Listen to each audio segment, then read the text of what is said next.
Aujourd'hui, dans cette vidéo, on va vraiment parler de plein de choses différentes. Il faudra t'accrocher, mais je pense que tu pourras te reconnaître dans pas mal de choses. On est le 1er juillet 2024 et dans exactement 24 heures, j'ai mon vol pour la Thaïlande et je pars pour un mois de voyage. Et je m'étais dit que c'était l'occasion peut-être de faire mon point sur cette année de YouTube très peu fournie et en même temps dresser des objectifs. Donc pour la qualité, voilà, je me suis dit, l'esthétique un peu dégueulasse de ma webcam d'ordinateur qui date, qui a probablement l'âge de ton petit frère, ça pourrait faire la différence, donc pourquoi pas, donc on est parti. Avant de commencer cette vidéo, je n'ai pas du tout de partenariat avec SBD Suisse ou quelconque affiliation avec quelconque marque, mais dans mon petit boui-boui là que j'étais en train de ranger, dans ma chambre que j'étais en train de ranger avant de partir en voyage, j'ai retrouvé un petit truc qui pourrait potentiellement vous faire plaisir, donc je vais vous le donner.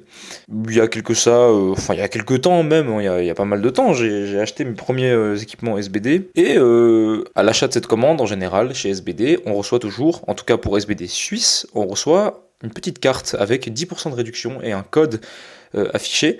Donc ne vous en faites pas. Dépendant de quand vous avez regardé cette vidéo, je sais pas si ce sera encore disponible, mais je l'ai testé littéralement il y a 5 secondes pour savoir si ce code de réduction fonctionnait. Et oui, effectivement, il marche bien. Donc voilà, je voulais vous faire ce petit cadeau parce que en soi, moi je ne vais pas l'utiliser et si ça peut aider quelqu'un dans son achat, moi ça me fait extrêmement plaisir, donc je vous le passe, il est là. Voilà, ceci étant dit, on peut commencer la vidéo. Si vous ne me connaissez pas, moi je suis Eugene, je fais des vidéos sur le powerlifting et le fitness en général et je viens de débuter ma chaîne YouTube parce que je voulais un peu vous raconter mon histoire et vous documenter un peu ma vie autour de ce sport qu'est le powerlifting.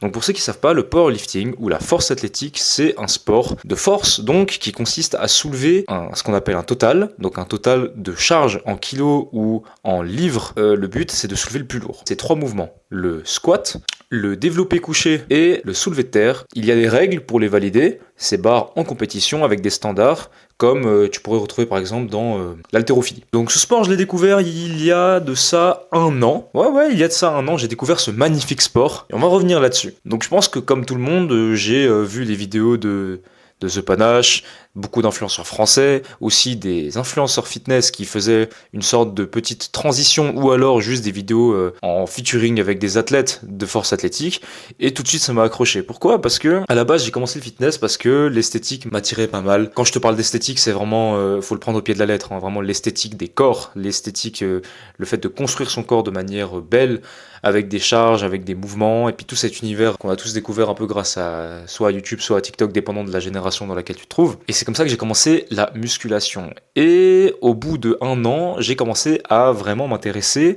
grâce du coup à des vidéos avec des featuring ou à la découverte d'athlètes de force athlétique qui proposaient du contenu sur YouTube, à faire de la force athlétique. Si on pouvait faire déjà une mise à jour sur ça, donc franchement, pour pas vous décourager les gars. Moi, je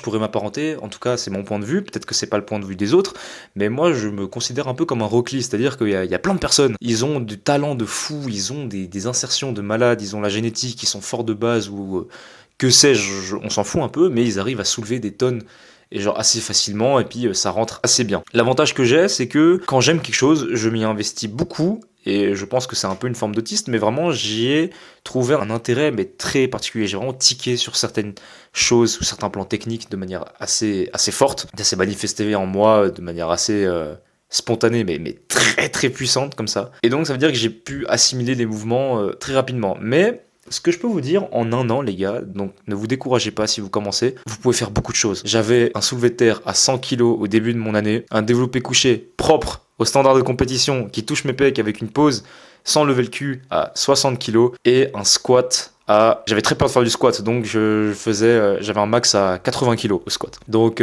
ça fait un total de 240 kg. Et je peux vous dire, après j'allais dire toutes ces années, mais on va dire tous ces mois, actuellement j'ai un total de 520 kilos. En 1 an, j'ai réussi à accumuler sur mon total 280 kilos. Pas mal, non ? Pour un gars qui vient de découvrir ce sport, qui est jeune, qui arrive à faire ces trucs.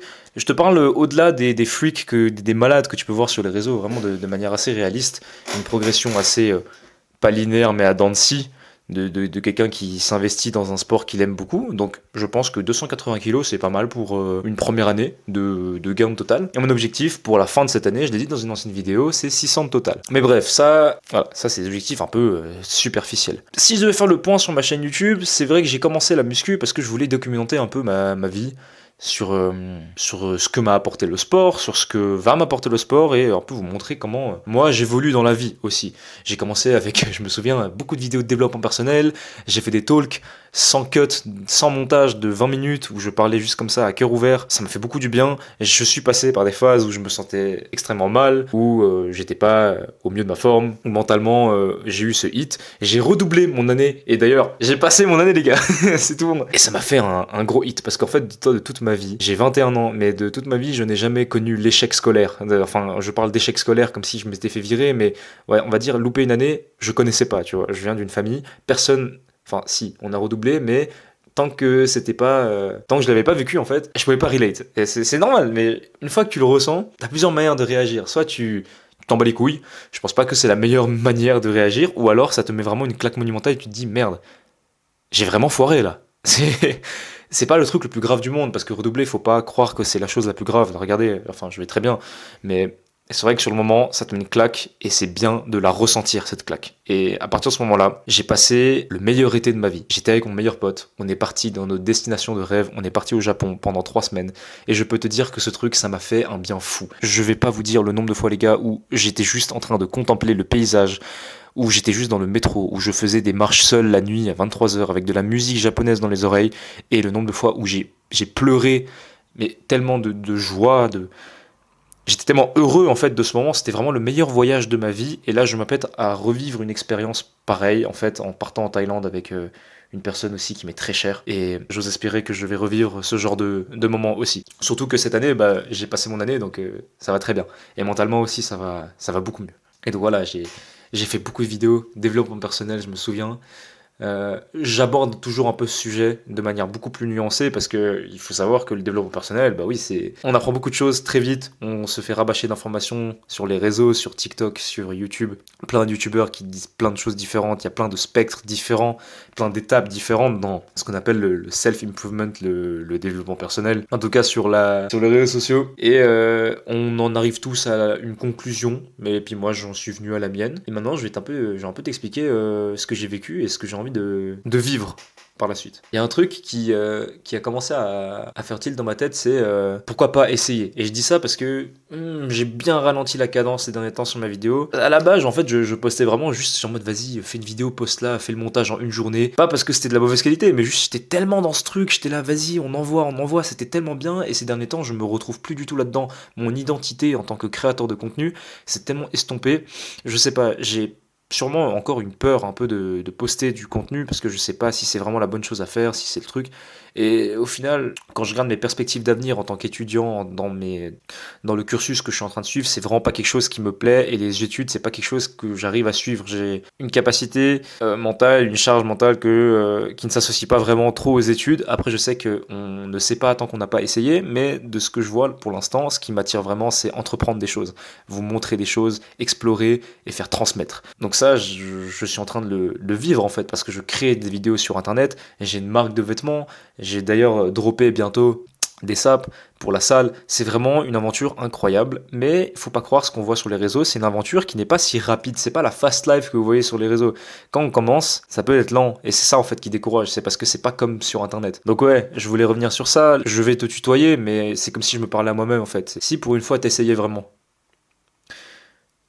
t'essayais vraiment de t'investir dans ce que t'aimes le plus en fait, dans la création de contenu, le fait d'être spontané dans ce que tu fais, juste de se faire kiffer par le fait de documenter ce que tu vis sur le moment. C'est ça aussi qui m'a donné envie de faire cette vidéo, c'est cette spontanéité, c'est ce truc de, voilà, montre-leur, montre-toi, documente, expérimente, fais des choses. Et ça me fait extrêmement kiffer. Donc maintenant, je pense que je peux dresser un petit peu des objectifs. J'aimerais bien beaucoup plus poster, même de manière plus spontanée, de manière plus authentique, plus honnête, être toujours calqué sur mes valeurs, sur mes morales, que ce soit à l'entraînement ou dans le contenu que je poste. Puis ça, en plus, j'ai toujours essayé d'amener ma patte personnelle à ce genre de choses, et peu importe le nombre de matériel que j'achèterais, par exemple j'ai acheté une caméra VHS, ça me fait extrêmement plaisir de filmer avec. Je retrouve cette sensation de comme quand t'es gamin, t'as un nouveau truc, t'as tout le temps envie de le faire. Et ben moi c'est pareil avec cette caméra. Je filme tellement de trucs, mais tellement random. Des fois je filme des éclairs, des fois je filme juste ma chambre, des fois je me filme en night shot. C'est ce sentiment-là, vous l'avez aussi. C'est incroyable. T'as envie de faire ça tout le temps.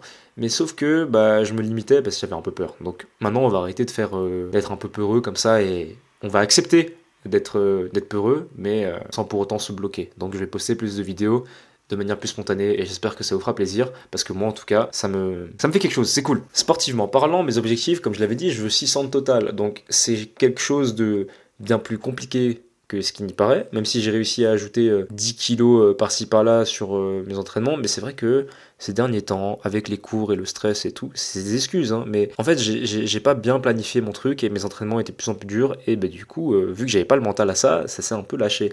Donc j'ai pas pu mettre autant d'investissement que ce que je voulais, j'ai pas eu la progression que je voulais, et ça je pense que ça se rectifie, parce que si je regarde ce que j'ai fait, si je fais une rétrospective de mon progrès, c'était tellement à dents de scie que si j'avais fait ça de manière un peu plus constante, j'aurais pu grappiller, ne serait-ce que mentalement, on va le calculer comme ça, mais mentalement j'aurais pu mettre 50 kilos, tu vois. Et aussi, une autre chose que j'ai apprise et qui me fait beaucoup du bien, c'est que j'arrête un peu de me fouetter, en fait, de me faire du mal quand quelque chose ne va pas. Parce que c'était une sale habitude que j'avais, en fait, c'était de me faire du mal, de me dire que voilà, t'es une merde, t'as pas réussi à faire ton truc, t'es vraiment nul, t'es un échec. Et en fait, non, maintenant j'ai un peu cette voix d'adulte qui parle aux petits, enfin aux soi petits, et qui dit bah écoute, oui t'as merdé, mais c'est pas grave, il faut pas se lamenter là-dessus, il faut avancer et faire le boulot et accepter ce qu'il en est. Parce au final, de tout ce que j'ai appris de cette scène de développement personnel, c'est qu'il faut être résilient, il faut accepter et aller de l'avant. Il faut pas rester bloqué sur place, il faut toujours être en mouvement, et je rappelle de le comprendre, mais oui,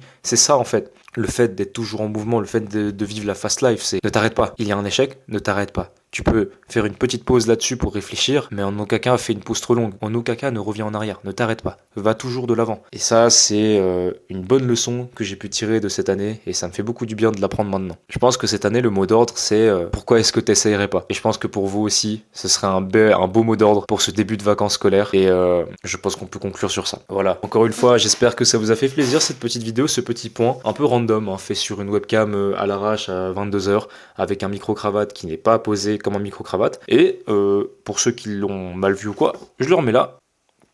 Sur ce, je vais finir mes bagages, je vais aller me coucher, prendre une bonne nuit de repos, et préparer ce joli voyage, mais cette incroyable aventure qui m'attend pour ce prochain mois. Et d'ici là, portez-vous bien, prenez soin de vous. Nous, on se voit si j'ai la foi, parce que je vais pas prendre mon ordi, mais si j'ai la foi de monter les vidéos sur mon téléphone, bah pourquoi pas quelques vlogs en Thaïlande. Je vais essayer d'aller dans la salle du champion du monde actuel en moins 66 kilos en Thaïlande. Donc ce serait, je pense, une bonne idée de vous filmer une bonne petite séance là-bas. Ça me ferait plaisir. Il va se passer beaucoup de choses pendant ce voyage. Je vais pas tout vous montrer parce que ça reste mon aventure, notre aventure avec la personne avec qui je vais. Et j'ai envie de garder ces petits moments-là pour nous. Mais les petits moments comme ça, un peu sympas, où je vais vous les filmer, j'espère que vous les apprécierez autant. Donc voilà, portez-vous bien, prenez soin de vous, reposez-vous bien, et je vous dis à la prochaine. Je vous fais plein de bisous.